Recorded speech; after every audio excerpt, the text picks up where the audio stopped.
Olá, pessoal,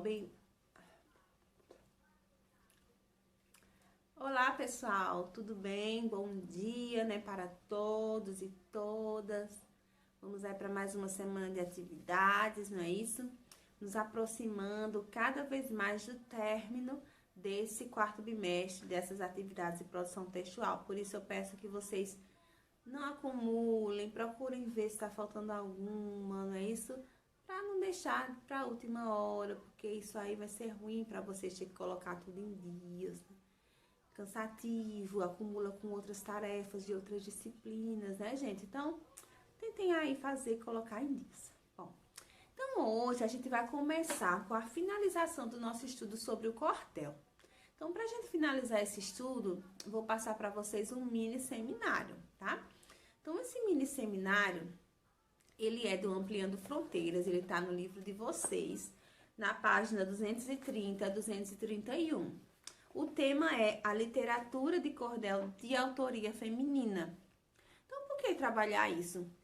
Acho que vocês talvez não tenham percebido, talvez não tenham, né? A gente, infelizmente, não teve a oportunidade de ler os cordéis que eu tenho em sala de aula, discutir sobre eles, infelizmente não deu.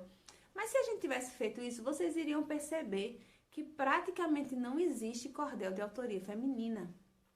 Por quê? Né? Por que será? Bom, o nosso primeiro cordel que a gente estudou nesse bimestre foi justamente um cordel escrito por uma mulher e que falava de mulher. Então, nada melhor do que a gente finalizar também com essa temática. Só que agora nós vamos pesquisar e perceber que, na verdade, existe muito pouco texto de cordel de autoria feminina. E tudo isso tem uma explicação histórica que a gente vai ver aqui na página 230 e 231, tá bom? Então, se vocês virem aí, a gente tem quatro cartazezinhos, como se fossem uns cordezinhos, né? Pendurados aí nos varais, e aí cada um deles vai falar um pouquinho sobre isso. Então, nesse verdinho, ele diz que o motivo de não encontrarmos com facilidade cordéis escritos por mulheres. Vamos saber por quê, né? Até meados de 1970, o homem tinha mais liberdade do que a mulher para percorrer o sertão participando de eventos e divulgando sua produção literária. Essa desigualdade permitiu que a literatura produzida pelos cordelistas homens ganhasse destaque, tornando-se mais conhecida. Ou seja, as mulheres quase não saíam de casa, não tinham essa liberdade de estar andando, indo para outras cidades. Eram os homens que faziam isso. E aí eles acabaram tendo uma liberdade maior de desenvolver seus trabalhos, de publicar seus textos.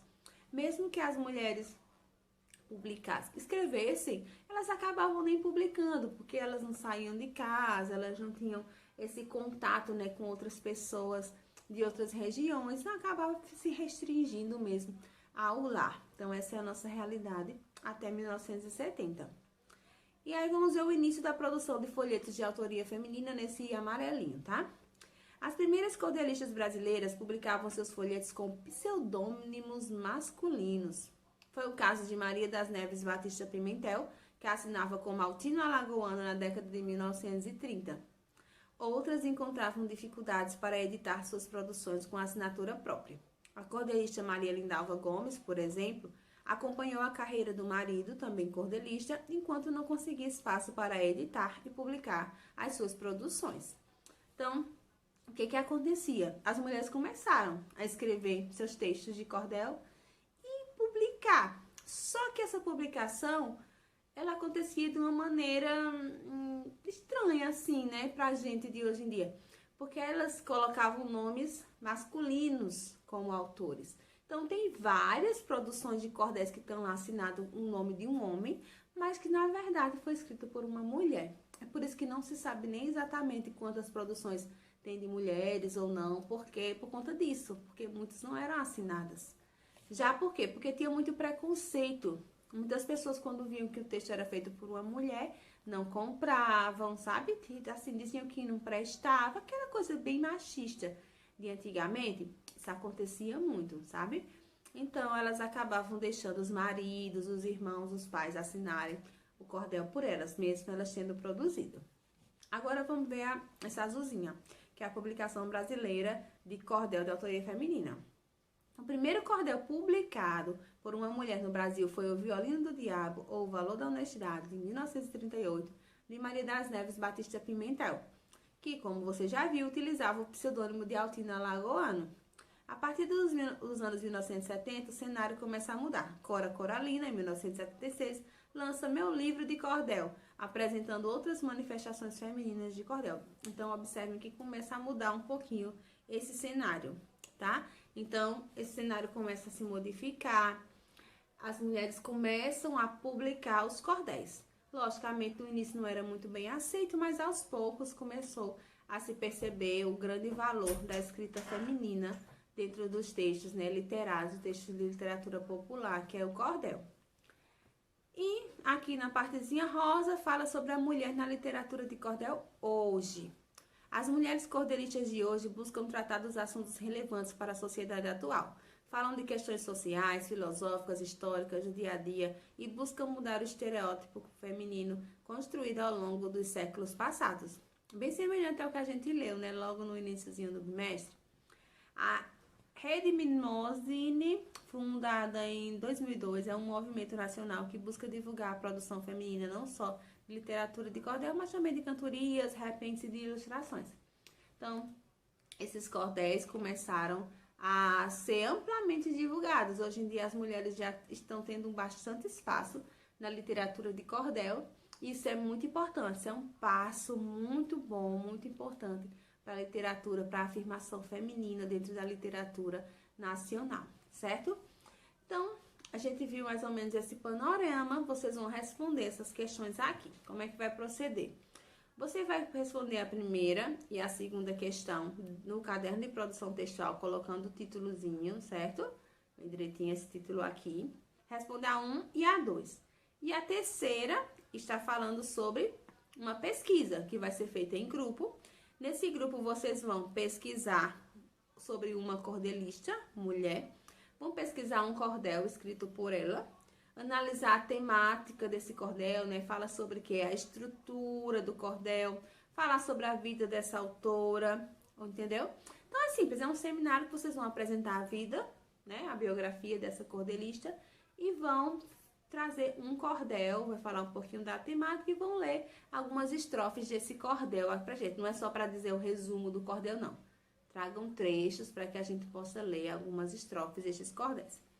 Pronto. Então, vou colocar aqui para vocês agora as equipes e as temáticas que vocês vão desenvolver. Quem são as cordelistas que vocês vão pesquisar, certo? Prestem atenção aí e eu já volto.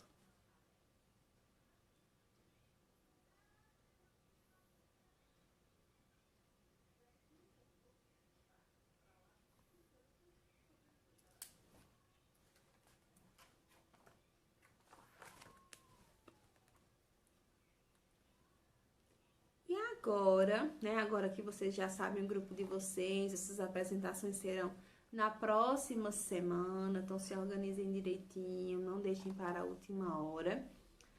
Então, agora a gente vai falar sobre outro gênero que também é popular, também nasce do povo, sabe?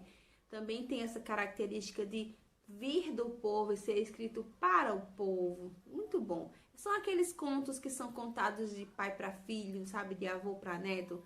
E que vai passando de geração em geração, através da fala, né? As pessoas vão passando oralmente. É o conto popular. Então, conto a gente já conhece bastante, a gente já viu bastantes contos, né? Então, isso já vai ser bom porque a gente já tem conhecimento da estrutura do gênero. E o conto popular nada mais é que um conto, né? Como a gente com narrador, personagens, tempo, espaço, enredo. E ele vem da literatura popular, traz algum ensinamento também pra gente. E assim, os personagens são bem assim, a gosto do povo mesmo, coisa que o povo gosta. Aqui a gente tem um conto popular que inicia aqui na página 244, que é o Sabido Sabidão. Esse conto é muito legal, gente. Então, quem será que é esse Sabido Sabidão? Olhando pela imagem que vocês estão vendo aqui, quem será esse Sabido Sabidão? O que vocês acham que vai falar esse conto? Tentem pensar direitinho de que se trata. E aqui, depois vocês vão ler esse texto, tá bom? Podem colocar já o título né, no caderno de vocês de produção textual. Então, essa é a nossa segunda tarefa de hoje. Leiam o texto, não é tão pequenininho, né, porque é um conto, mas ele é muito legal de ler. E vocês respondam as questões, tá bom? Que são 16, deixa eu ver aqui. 16 questões, não são muitas questões assim, né, em relação a outras que a gente já fez, né? Enfim, são 16 questões sobre sabido e sabidão, vocês respondam, coloquem o título direitinho, como eu já falei anteriormente. Respondam essas questõezinhas. E aí, quando for na próxima semana, até a próxima semana, vocês finalizam e mandam pra mim. Lembrando que já semana passada, vocês já podem mandar a foto pra mim hoje, pra eu já começando a anotar. Porque eu vou percebendo quem já tá fazendo em dias, quem não tá fazendo em dias. Isso também é importante na participação de vocês, viu, gente? Procurem sempre estar em dias, não se atrasem. Isso conta pontos para vocês também, tá? Então, pronto. Façam essas tarefinhas. Mandem pra mim, a gente se vê nas nossas aulas online, né? Agora na nossa aula de literatura na quinta-feira. E é só isso mesmo. Qualquer dúvida, entre em contato comigo, tá? Tchau!